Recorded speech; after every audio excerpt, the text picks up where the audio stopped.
dais, a lot of our friends and supporters which are sitting below, a lot of movers and shakers in this animal welfare movement. I'm delighted, and of course members of the Blue Cross who are sitting there at the back and are the backbone of this shelter. I'm delighted to be here on the 60th anniversary of the Blue Cross.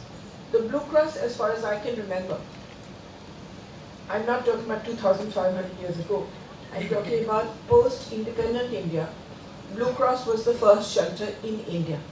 We have always had gaushalas, always.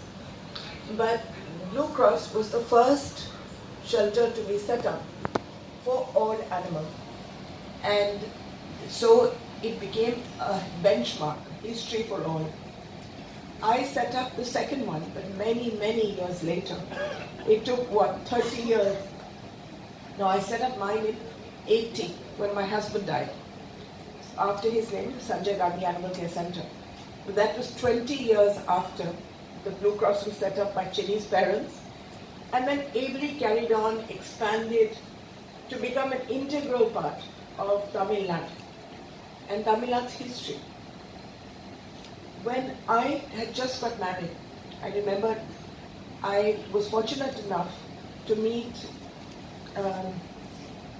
Rukmini Devi came to Delhi to meet my mother-in-law. And then she said that I'm looking for successors. And this is the problem now. We start shelters, we run them. Running a shelter is the most difficult thing on earth. When Chinese parents started it and when Chuni ran it, there was no money at all. There were no donations, there was nothing. It was regarded as something that looking after animals was something that weak people did, completely crazy people did, and mainly women.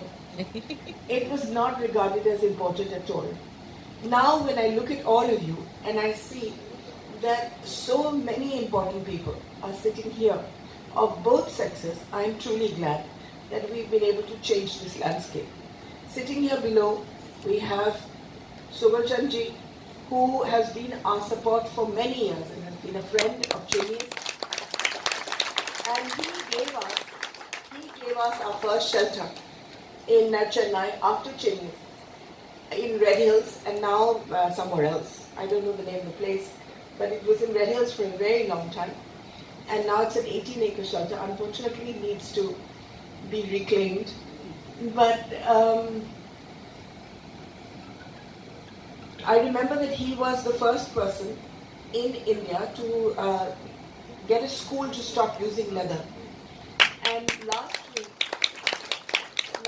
the government of Goa banned leather in schools across Goa.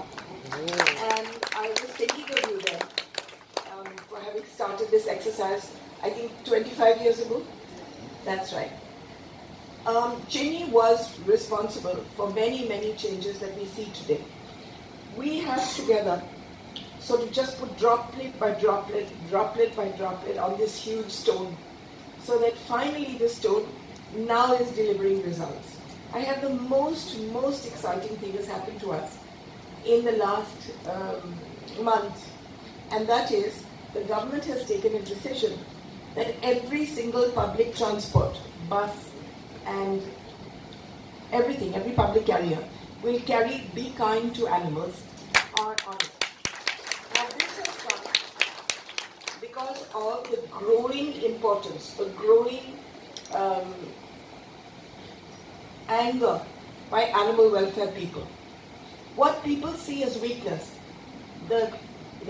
our feeders being beaten up or assaulted, I see as winning the battle. Because we're no longer laughed at. Now we're taken so seriously that people come and, stalk our feeders. And before, no feeder ever fought back. Now there are more police cases filed by animal welfare people than there are for anything else. We have, what our next step should be just the training of police, the training of administrations on how to deal with this new world, which is animal welfare friendly. We also need to make this politically